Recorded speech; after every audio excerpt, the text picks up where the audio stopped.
पाठ्य पुस्तक स्पर्श पद्यखंड कक्षा नवमी पाठ गीत अगीत। पाठ के प्रश्न उत्तर। निम्नलिखित प्रश्नों के उत्तर दीजिए। प्रश्न 1, नदी का किनारों से कुछ कहते हुए बह जाने पर गुलाब क्या सोच रहा है, इससे संबंधित पंक्तियों को लिखिए। उत्तर, नदी किनारों को अपना विरह गीत सुनाते भागी जा रही है। नदी को ऐसा करता देख किनारे पर खड़ा गुलाब सोचता है कि यदि विधाता ने उसे वाणी दी होती तो वह भी पतझड़ के सपनों का गीत संसार को सुनाता। इससे संबंधित पंक्तियां हैं। देते स्वर यदि मुझे विधाता, अपने पतझड़ के सपनों का मैं भी जग को गीत सुनाता।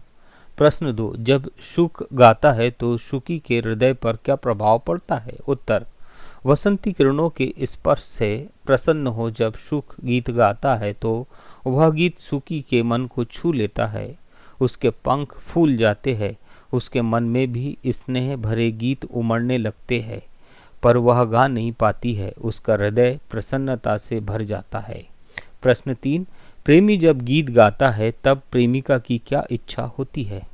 उत्तर है, जब प्रेमी गीत गाता है तो उसके गीत का पहला स्वर उसकी प्रेमिका को उसके पास खींच लाता है। वह नीम की छाया में चोरी चोरी गीत को सुनती है। वह भाव विभोर हो उठती है। उसकी इच्छा होती है कि वह गीत की कड़ी बनकर प्रेमी के होठों को स्पर्श कर ले। प्रश्न 4, प्रथम छंद में वर्णित प्रकृति चित्रण को लिखिए। उत्तर है, कविता के प्रथम छंद में प्रकृति का सजीव चित्रण किया गया है। कवि ने नदी को विरहणी नायिका के रूप में चित्रित किया है, जो अपना दिल हल्का करने के लिए किनारों से बातें करती तेजी से सागर की ओर भागी जा रही है। नदी के किनारे खड़ा गुलाब इसलिए व्यथित है क्योंकि विधाता ने उसे स्वर नहीं दिए। इस कारण वह अपने पतझड़ की कहानी संसार को नहीं सुना पा रहा है। प्रश्न 5, प्रकृति के साथ पशु पक्षियों के संबंध की व्याख्या कीजिए। उत्तर है, प्रकृति के साथ पशु पक्षियों का संबंध आदिकाल से रहा है। उनका यह संबंध आज भी घनिष्ठ है। एक ओर पशु पक्षी अपने भोजन, आवास एवं आश्रय के लिए प्रकृति पर निर्भर है, तो वहीं पशु पक्षी प्रकृति का श्रृंगार बनकर उसका सौंदर्य बढ़ाते हैं। शुकी के घोंसले में बैठकर अंडे सेती है और सुख मधुर स्वर में गीत गाकर शुकी को प्रसन्न करता है। सुख का स्वर पूरे वातावरण में गूंज रहा है, जो प्रकृति की मदमस्त कर देता है। प्रश्न 6, मनुष्य को प्रकृति किस रूप में आंदोलित करती है, अपने शब्दों में लिखिए। उत्तर है, मनुष्य को प्रकृति विभिन्न रूपों में आंदोलित करती है। जैसे प्रातःकालीन सूर्य हमें प्रसन्नता से भर देता है, हरियाली हमारी आंखों को सुहाती है, आसमान में छाए काले काले बादल मन में उल्लास एवं मस्ती जगाते हैं तथा मन को खुशी से भर देते हैं। शाम को डूबता सूर्य मन को शांति से भर देता है। इसके अलावा नदी, पहाड़, झरने, पेड़ पौधे, फूल आदि विविध रूपों में आंदोलित करते हैं। प्रश्न 7, सभी कुछ गीत है, अगीत कुछ नहीं होता, कुछ अगीत भी होता है क्या, स्पष्ट कीजिए। उत्तर, हमारे जीवन में विभिन्न अवसरों पर मन में तरह तरह के भाव उठते हैं। इनमें जिन भावों को अभिव्यक्ति का स्वर मिलता है वे गीत बन जाते हैं और दूसरों के सामने प्रकट हो जाते हैं। इसके विपरीत कुछ अगीत भी होते हैं जिन्हें हम अभिव्यक्ति का स्वर तो नहीं दे पाते, लेकिन मन ही मन उसे अनुभव करते हैं। प्रश्न 8, गीत अगीत के केंद्रीय भाव को लिखिए। उत्तर है, गीत अगीत कविता का केंद्रीय भाव है प्रेम और प्राकृतिक सौंदर्य का चित्रण। इनमें नदी, गुलाब, किनारों के माध्यम से प्राकृतिक सौंदर्य तथा सुख सुखी के माध्यम से जीव जंतुओं में प्रेम भाव एवं प्रेमी एवं उसकी राधा के माध्यम से मानवीय राग का चित्रण किया गया है। कविता में प्रेम के मुखरित और मौन दोनों अभिव्यक्तियों को सुंदर बताया है, क्योंकि गीत की गूंज सुनने में अच्छी लगती है पर अगीत की अनुभूति भी उतनी ही अच्छी लगती है। निम्नलिखित पद्यांशों की संदर्भ सहित व्याख्या कीजिए।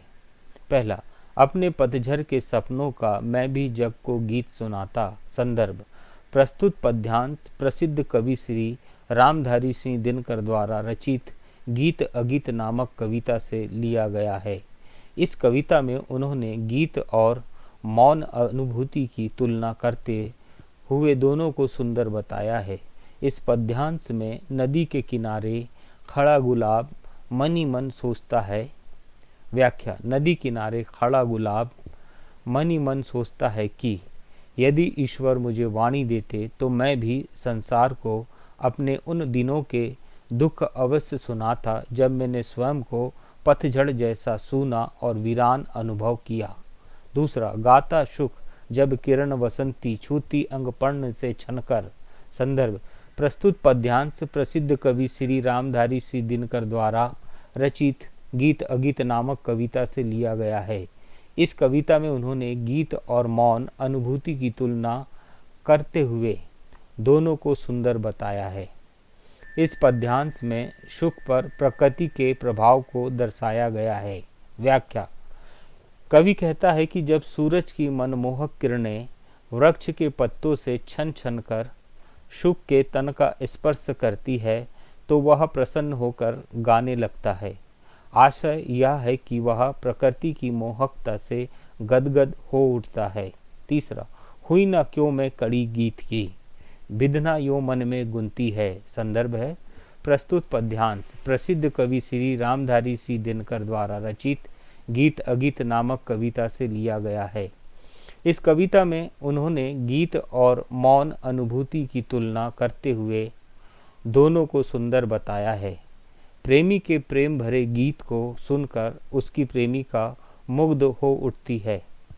व्याख्या, कवि कहते हैं कि मुग्ध प्रेमिका मन ही मन यह सोचती है कि हे विधाता, काश मैं भी इस आनंदमय गीत की एक पंक्ति बनकर इसमें लीन हो जाती, मैं प्रेमी के प्रेम भरे भावों में खो जाती।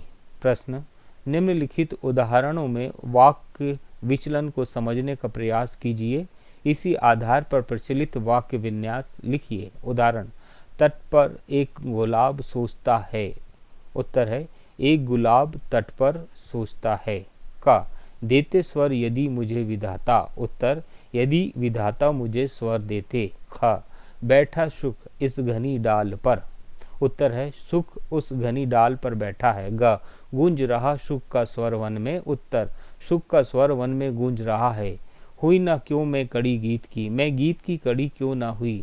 सुखी बैठ अंडे है सेती, सुखी बैठ कर अंडे सेती है। धन्यवाद।